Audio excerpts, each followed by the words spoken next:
Hello' বন্ধুসকল, আজি মই লোকেল মুৰ্গী ঘৰুৱা মুৰ্গী বনাব লৈছোঁ 2 কেজি হয় ওজনৰ। তাৰপিছত ভাবিলোঁ আজি লোকেল খাওঁ, ঘৰতে আছিল মুৰ্গীটো। তাৰপিছত মই গোটেই ৰেডি কৰি লৈছোঁ। তাৰপিছত জলকীয়া ৰেডি কৰিছোঁ, জলকীয়া, নহৰু, আদা, আলু, পিঁয়াজ গোটেই ৰেডি কৰি লৈছোঁ। এতিয়া মই কেৰাহী বহাম। বন্ধুসকল, মই কেৰাহী বহাই লৈছোঁ। কেৰাহীটো গৰম হ'লেই অলপ তেল দি ল'ম। মই এনেই ব্ৰইলাৰ মুৰ্গী প্ৰথমতে মাংস মই ভাজি লওঁ তেলত। এইটোতো লোকেলটো, সেইকাৰণে ভাজিবলগীয়া নহ'ল। তেল দি লৈছোঁ। মই ভাবিলোঁ মই বনাওঁ আজি, আপোনালোকৰ লগতো শ্বেয়াৰ কৰোঁ। মই বনোৱা পদ্ধতিটো কেনেকুৱা হৈছে জনাব বন্ধুসকল, কমেণ্ট কৰিব। তেলটো গৰম হ'লেই ভাল হৈছে যদি লাইক কৰিব, ছাবস্ক্ৰাইব কৰি দিব বন্ধুসকল। আৰু আপোনালোকে এনেকৈ মোৰ দৰে মোৰ পদ্ধতিত বনায়নে এবাৰ জনাব বন্ধুসকল। আৰু আপোনালোকেও কি পদ্ধতিত বনায় কমেণ্ট কৰি জনাবচোন। বন্ধুসকল, মই পিঁয়াজ অলপ পালতকৈ লাৰি ৰঙা ৰঙা কৰিয়ে দিলোঁ। এতিয়া মছলাটো পিছা হৈ গ'ল মোৰ। আলু দিম, মাংস দিম। এতিয়া বন্ধুসকল মাংস দি লওঁ।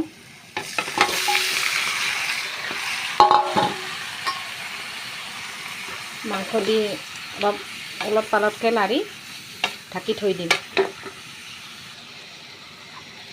বন্ধুসকল, মই হালধি অলপ দি লওঁ। তাৰপিছত সোৱাদ অনুযায়ী নিমখ,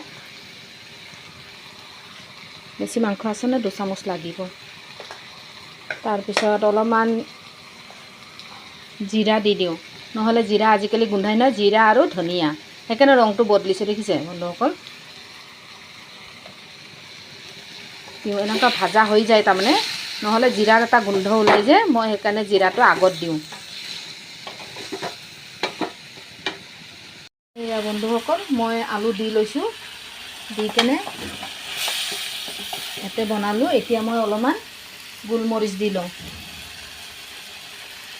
তাৰপিছত অলপমান গৰম মছলা দিওঁ।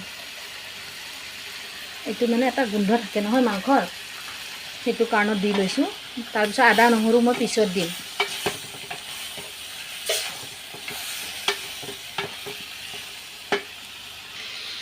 বন্ধুসকল, মই তেজপাত দি লৈছোঁ।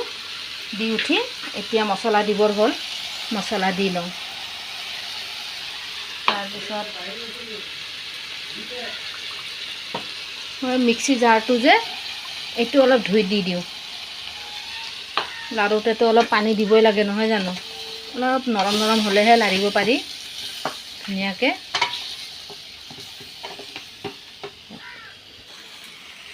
দেখিছেনে বন্ধুসকল, মোৰ মছলা ভাজা হ'লে মাংসৰ এতিয়া তেল এৰি দিছে।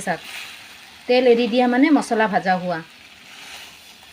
আগতেও মই কিছুমান ভিডিঅ'ত দিছিলোঁ, তেল এৰি দিলে মানে মছলাটো ভাজা হোৱা। দেখিছেনে কেনেকৈ তেলটো এৰি আহিছে, পানী হৈ থকা নাই। দেখিছে,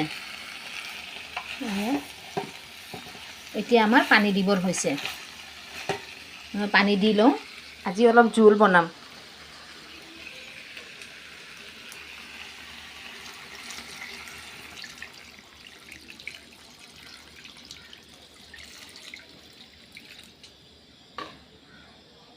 বন্ধুসকল, আমাৰ তৰকাৰী উতল আহিলেই। কেনেকুৱা হৈছে বন্ধুসকল মই বনোৱাটো কমেণ্ট কৰি জনাব, লাইক কৰিব, ছাবস্ক্ৰাইব কৰি দিব বন্ধুসকল, লগতে শ্বেয়াৰো কৰি দিব। এইটো উতল আহিলে পানী শুকালে তাৰপিছত নমাম। বন্ধুসকল, আমাৰ মাংস হ'লে মাংসৰ জোল অলপমান এতিয়া গৰম মছলা দি লওঁ। অথনি দিছিলোঁ অলপ আগত মছলা ভাজোঁতে, এতিয়া অলপ দিলেই হৈ যাব। হ'লে কিমান ধুনীয়া ৰং হৈছে দেখিছেনে বন্ধুসকল।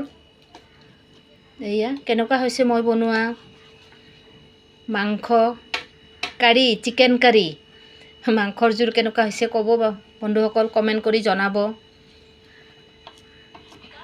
লাইক কৰি দিব, ছাবস্ক্ৰাইব কৰিব বন্ধুসকল। বেল আইকনো বজাই দিব আৰু লগতে শ্বেয়াৰো কৰি দিব। Bye bye.